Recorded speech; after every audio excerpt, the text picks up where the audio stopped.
couple of field centers up for Black Friday if you're interested in picking up one of these along with any of the remaining deck boxes or any of the last minute discount goods before they disappear before the day is over. I will leave a link down below. Now let's go talk about those top cards to pick up, shall we? Top 10 cards to pick up for early 2023. And yeah, we're making this video in November 2022. Let's dig on into this. Make sure you guys smash the living crap out of that subscribe button so you guys don't miss out on more awesome content. Number one on the list here is going to be Sprigguns. And you're like, wait a minute, Robbie, why are we talking about this? Well, coming out in Photon Hypernova, you are going to get the chance to see Champion Sargass, which is the big giant link monster.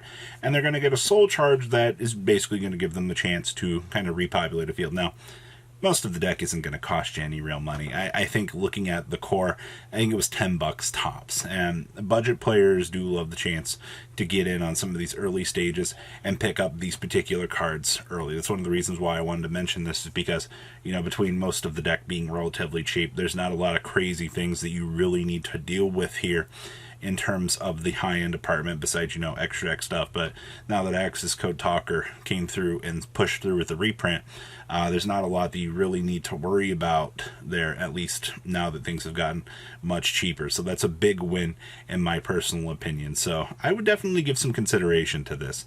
All right, next up is going to be a Labyrinth. Now, I've got a couple of options up here for Labyrinth to discuss, but the Labyrinth core itself, in terms of this being a trap deck, I know that a lot of people are like, well, Robbie, you know, it's basically Eldritch 2.0. Traps are slow in the TCG side of things. I understand that, but this deck has developed enough, like, floodgates to get itself to play the game. You got Evenleys. There's enough gas in this deck to have enough equalizers for this deck to play the game. So it's one big thing I want to say is, like, the core that you need to look at, if you look through like some OCG list, it's not going to be crazy.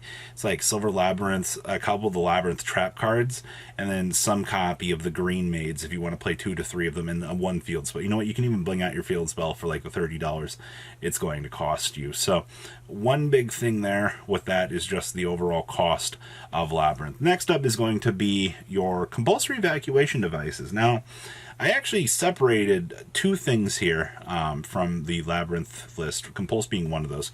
There are higher-end compulsory evacuation devices that do exist. Hi, Super Rares. I mainly wanted to point this out for the people that do enjoy, you know, seeing a Labyrinth function. Compulse is one of the best cards that this deck has going for it. It's an immediate answer. That's a 1-for-1 that gives you the ability to capitalize with your trap card synergy and just take advantage of everything that the deck has to offer. All right, I think that that's a really big thing to understand. And for the players that do love their bling out there, congratulations. You have an opportunity to pick up something having a nice rarity for the deck per se. So definitely something else to really consider is some nice compulsory evacuation devices to add to your collection of stuff. Next up is going to be Terrors of the Overroot. Now, this is a common out of a set or two back. It lets you target one card your opponent controls and one card in their graveyard. It lets you send the card on the field to the graveyard, and if you set the other card from the graveyard to the opponent's field. And this basically does a little switcheroo. All right, the whole point of this card is to make sure you have a place out of it in case you're looking at playing Labyrinth right now. I do think that you're not going to spend too much of a crazy budget on this because it's a common. I actually hoped at some point that they would give this an upgrade per se. You know, hopefully somewhere along the way that we'll get something much nicer for Terrors of the Overroot for a higher rarity. But for now, it's a trap card. I mean, they definitely knew what they were doing with this. But your synergy with Labyrinth for this, definitely some interesting spot removal, though, in order to take care of cards. I definitely will give Yu-Gi-Oh! Some credit. Having another card that acts like compulsory evacuation device for you is definitely pretty good. Next up is going to be Valance. Now, those of you that remember, you're like, wait a minute, Robbie, what's going on here? Why are you talking about Valance? I'm going to put this in the same category as Sprigguns. They do have their new fusion monster coming out. The deck doesn't cost real crazy money at this point. And that's one of the things I like talking about with these particular videos, is the opportunity for pick up cheap deck cores, whether or not you want to play them or do something with it. Now, the other thing you gotta understand is Valance has a very high ceiling, all right? I'm not going to be the first person to tell you that a pendulum-based deck might not be the best for, ye old budget beginner out there. If you're just looking at the core and you want to pick things up, I do so, all right? I definitely am going to make sure that I have my Valance core in case I want to mess around with pendulums at some point, all right? But the big things are going to cost you. Beyond the pendulums, the Atticus fusion monster coming out in Photon Hypernova is not going to break the wallet. All right, I expect it to be relatively cheap. Next up is going to be Abyss Actors. Now, talk about something that has very high potential in the competitive circuit out of the OCG that functions relatively crazily well. I will give this deck a lot of credit because I've watched Abyss Actors play. I've seen some of the plays that the deck can do. I think the deck is actually pretty solidly cool at the end of the day for what it aims to do for its strategy. I think a lot of people definitely underestimate Abyss Actors as a deck, but the deck is going to be in the same category as Sprigguns, maybe a little bit more. You can pick up everything Abyss Actor named with the Abyss scripts, and it's not going to break the wall at all. And the offshoot, when we get the link to and we get the, the rest of the new support, those 4 new cards, definitely the deck got the chance to shine in the OCG. It's pretty impressive to see the power of actually Abyss Actors, of all things out here, doing relatively well. So I'll give it to it. I'm genuinely impressed. Next up is going to be a cheap Sky Striker core. Now, the reason why I bring this up is we do know that there is more Sky Striker cards coming in the near future. Now, this is where we like to play the game called, is it going to get another reprint or not? Well, I'm a little bit on the fence about this, because knowing Yu-Gi-Oh! They could definitely do it, but looking at the current prices of Sky Striker, making sure that you have, the Mystic Mind Extravaganza deck at this point. There might be a point that we also see Engage come back to a higher number as more and more of this Sky Striker support actually circulates around. I think that's definitely something to keep an eye on out here for sure, is just more Striker stuff means Engage come back, which means that if you're not prepared for the likelihood of, one of the best decks receiving back, one of the best support cards that they've had in the era, you're doing yourself a big disservice.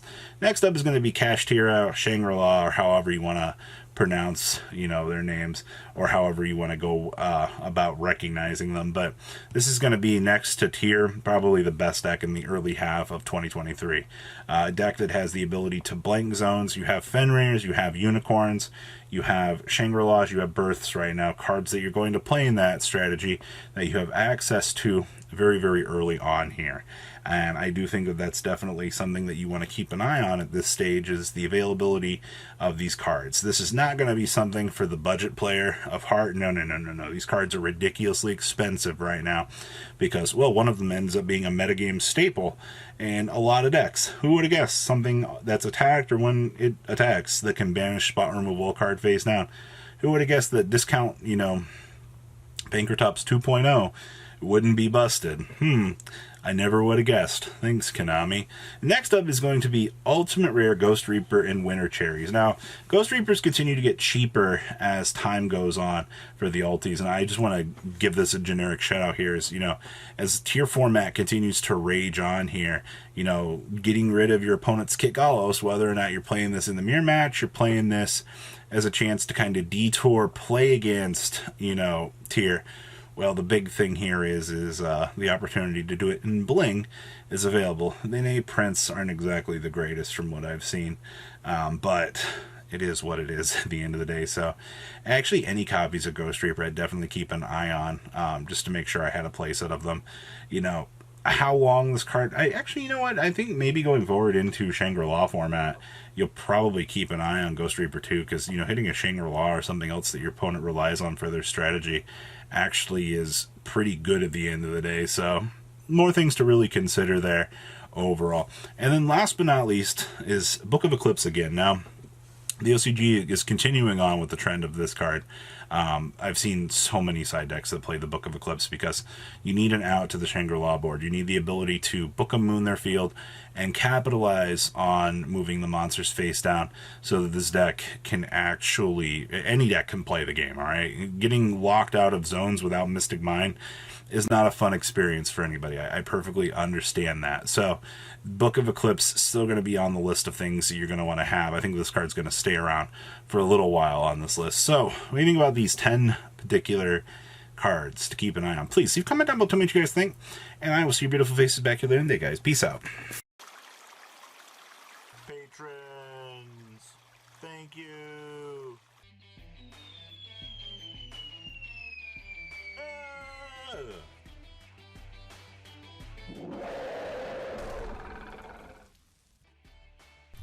Thank you so much for watching. Check out these other videos.